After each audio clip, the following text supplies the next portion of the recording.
Hello everyone, welcome back to my channel Shreya's lifestyle nursing. আশা করি তোমরা ভালো আছো। তো একদমই রেগুলার ভিডিও আপডেট দেওয়া হচ্ছে না তোমাদের। তো আজকে যে ভিডিওটা তোমাদের জন্য আমি করছি, তো এইটা করার পিছনে একটাই কারণ, প্রতিনিয়ত সব জায়গা থেকে একটাই কমেন্ট পাচ্ছি যে 2025-এ এএনএমদের জয়েনিং হতে এত কেন দেরি হচ্ছে। তাহলে কি এএনএমটাও আস্তে আস্তে জিএনএমের যে কন্ডিশন, জিএনএম করে যে এত এত ক্যান্ডিডেট বসে থাকছে সেরকম হয়ে যাচ্ছে? তো এত লেট হওয়ার পিছনে মূল কারণটা কি? তো এইটা নিয়ে আমি সর্বত্রই তোমাদের কমেন্ট পাচ্ছি। তো তাই ভাবলাম সেপারেট একটা ভিডিও করে ডিটেলসে এই নিয়ে তোমাদের সাথে একটু আলোচনা করি। আশা করি ভিডিওটা দেখলে তোমরা যারা এএনএম পোস্টিং নিয়ে এত এত কোয়ারি বা এত এত কোয়েশ্চেন্স করছো, তাদের কিন্তু ডাউটটা ক্লিয়ার হয়ে যাবে। তো প্রথমেই বলি, দেখো, এএনএমটা কখনোই জিএনএমের মতো না। কারণ প্রথম কথা যেটা তোমাদেরকে না বললেই নয়, সেটা দেখো, তোমরা এএনএম কিন্তু কোনো প্রকার কোনো প্রাইভেট ইনস্টিটিউশন থেকে করানো হয় না। জিএনএম এর কি হয়, জিএনএম এর প্রচুর প্রচুর প্রাইভেট ইনস্টিটিউশন রয়েছে, আউটসাইড স্টেট রয়েছে, কিন্তু এএনএম এর যেহেতু কোনো প্রকার কোনো প্রাইভেট ইনস্টিটিউশন এখনো অবধি নেই, এবার পরবর্তীকালে কি হবে কেউ জানে না, এখনো অবধি যেহেতু নেই, তো যারাই এএনএম ট্রেনিং করছো সকলেই কিন্তু কনফার্ম গভর্নমেন্ট জবটা পাবে।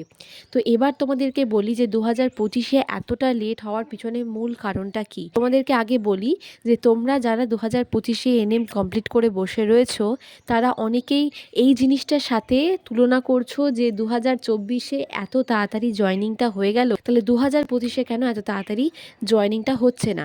তো তোমাদেরকে বলি, আগে তো জিএনএমেও তাই হতো যে 1 বছরের মধ্যেই কিন্তু তোমার ইন্টারভিউ হয়ে প্যানেল লিস্ট বেরিয়ে কিন্তু জয়েনিং হয়ে যেত। কিন্তু দেখো 2022-এর পর কি সেই ঘটনাটা ঘটেছে? আর তো ঘটেনি। লাস্ট রিক্রুটমেন্ট 2022-এ। তো সেই জন্যই তোমাদেরকে বলছি যে 2024-এ মোটামুটি 1.5 মাসের মাথাতেই জয়েনিং হয়ে গিয়েছে বলে 2025-এও যে এত তাড়াতাড়ি জয়েনিং হয়ে যাবে এটা তো নাও হতে পারে। কারণ সেই বছর হয়তো এত কিছু প্রবলেম ছিল না। 2024-এ কী হয়েছিল, 2024-এ রেজাল্ট আউট হওয়ার পরে মোটামুটি 1.5 মাসের মাথায় তোমাদের আর জয়েনিংটা হয়ে যায়, মানে যারা এনএম কমপ্লিট করেছো তাদের জয়েনিংটা হয়ে যায়। তো 2025-এ এসে তোমরা দেখতেই পাচ্ছ যে তোমাদের এখন সবেমাত্র হয়তো মার্চ মাসটা গেলে পুরোপুরি 4 মান্থস হবে, এখনও 6 মান্থও হয়নি। তো একটু তো ধৈর্য ধরতেই হবে, গভর্নমেন্ট জব পাবে, তো একটু তো অপেক্ষা করতেই হবে। 2024-এ তাড়াতাড়ি হয়েছিল বলেই যে 2025-এও তাড়াতাড়ি হবে এটা তো নাও হতে পারে, তাই না? আরও একটা কথা বলি যে কেন তোমাদের লেট হচ্ছে। দেখো, 2024-এ যখন জয়েনিংটা হয়ে যায় তখন সেই সময় কিন্তু এই ওবিসির কেসটা ছিল না, কিন্তু 2025-এ দাঁড়িয়ে প্রথম যে জিনিস সেটা হচ্ছে এই ওবিসির কেস। তো যদিও ওই ওবিসি কেসটাকে আমি বাদই দিলাম, তোমাদের জয়েনিং হবেই, তোমরা কনফার্ম গভর্নমেন্ট জব পাবেই। তো ওবিসি কেসটা তোমাদের এই জয়েনিংয়ের জন্য হয়তো এখন একটু সমস্যায় তোমাদেরকে ফেলছে, কিন্তু পরবর্তীকালে গিয়ে এটা আর কোনো সমস্যা হবে না তোমাদের। তোমরা কিন্তু কনফার্ম যারা যারা ট্রেনিং করেছো, এএনএম ট্রেনিং করেছো এবং পাস আউট হয়েছো, সকলেই কিন্তু কনফার্ম গভর্নমেন্ট জবটা পাবে। আরও একটা কথা তোমাদেরকে বলি, এই যখন তোমাদের জয়েনিংটা হয়, এএনএমদের জয়েনিংটা হয়, তার আগে কিন্তু একটা ট্রান্সফারের প্রসেস হয়। কেননা দেখো, যারা 3 বছর ধরে অলরেডি একটা জায়গায় কাজ করছে বা বাড়ি থেকে দূরে যারা পোস্টিং পেয়েছে, তারা যে যেখানে কাজ করছে, তারাও তো একটা 3 বছর পরে গিয়ে একটা ট্রান্সফার অ্যাপ্লাই করে। তো সেই সময় তো এই যে জয়েনিং, নতুনদের জয়েনিংয়ের আগে কিন্তু একটা ট্রান্সফার অর্ডার কিন্তু বার করা হয়, এবং তারপর যে যেখানে চেয়েছিল সেখানে যদি ভ্যাকেন্সি থাকে তাকে কিন্তু সেখানে পাঠিয়ে দেওয়া হয়। এবং তারপর এই ট্রান্সফারটা হয়ে যাওয়ার পরে যেরকম ভ্যাকেন্সি থাকলো, যেরকম সাব সেন্টারে ভ্যাকেন্সি থাকলো, তারপরেই কিন্তু এই জয়েনিংটা তোমাদের করানো হয়, যাতে কোনো সাব সেন্টারে কিন্তু কোনো ভ্যাকেন্সি না থাকে ফার্স্ট এনএম। তো বুঝতেই পারছো এই যে ট্রান্সফারের যে প্রসেস, এটা করতেও তো মিনিমাম একটা সময় লাগে, তাই না? তো এই ট্রান্সফারটার জন্যই হয়তো একটু দেরি হচ্ছে। তো চিন্তা করো না তোমরা, এত এত কমেন্ট করছো তোমরা যে আমাদের পোস্টিং কেন হচ্ছে না। এখন সবেমাত্র তোমাদের 4 মাস হয়েছে, 6 মাসও হয়নি, সেখানে আমাদের বুঝতে পারছো 1 বছর, আমাদের আগের ব্যাচের 2 বছর। তাহলে আমরা কি করে ধৈর্য ধরে বসে রয়েছি? তাও তো তোমাদের কনফার্ম যে তোমরা গভর্নমেন্ট জবটা পাবে, আমাদের তো সেই দিক থেকেও আমরা কোনো কনফার্মই নেই যে আমরা কবে হবে, আদৌ হবে কি না। তো সেই জন্যই তোমাদেরকে বলছি, এই যে সময়টা পাচ্ছ, এই সময়টা আর কোনো দিনও ফিরে পাবে না। মজা করে নাও, আনন্দ করে নাও। তারপর তো চাকরি করতেই হবে, চাকরি জীবনে ঢুকে গেলে তো সারাদিন ডিউটি ডিউটি।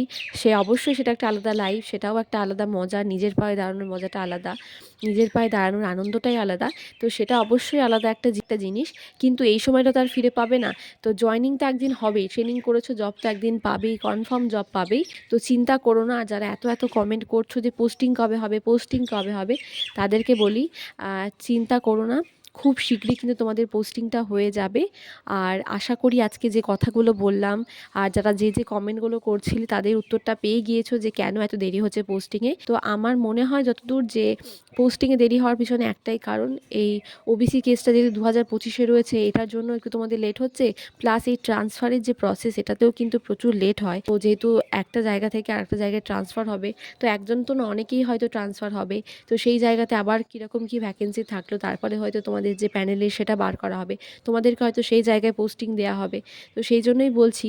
আর আগে যেহেতু কী হতো, হোম ডিস্ট্রিক্টেই কিন্তু জবটা হয়ে যেত, কিন্তু এখন কিন্তু হোম ডিস্ট্রিক্টে যদি ভ্যাকেন্সি না থাকে, তোমাকে পাশের কোনো ডিস্ট্রিক্টে কিন্তু জবটা দেওয়া হয়।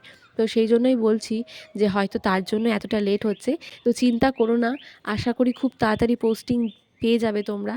আর এই যে এএনএমদের জয়নিং এখন কেন হোম ডিস্ট্রিক্টে হচ্ছে না, আর হোম ডিস্ট্রিক্টে জব পাওয়ার জন্য তোমাকে কি কি জিনিস মেনটেন করে চলতে হবে, সমস্ত কিছু নিয়ে ডিটেলসে আমি অলরেডি একটা ভিডিও বানিয়েছি এবং সেই ভিডিওটা পোস্ট করা রয়েছে আমার চ্যানেলে। আমি জানি সেই ভিডিওটা তোমরা অনেকেই দেখোনি, তো সেই জন্য দেখো আমি ডিসক্রিপশন বক্সে কিন্তু লিঙ্কটা দিয়ে দিচ্ছি, সেই ভিডিওটা অবশ্যই দেখে নেবে, তাহলে কিন্তু জেনে যাবে যে কীভাবে পোস্টিংটা হয় হোম ডিস্ট্রিক্টে, কেন পোস্টিংটা তোমাদের আর পাওয়া যায় না, বা যারা পাচ্ছে কিভাবে পাচ্ছে হোম ডিস্ট্রিক্টে, সমস্ত কিছু নিয়ে, বা রেজাল্টটা কতটা কি ম্যাটার করে হোম ডিস্ট্রিক্টে জব পাওয়ার জন্য, সমস্ত কিছু নিয়ে কিন্তু ডিটেলসে সেখানে ভিডিও পোস্ট করা রয়েছে। তোমরা কিন্তু অবশ্যই সেই ভিডিওটা কিন্তু দেখে নেবে।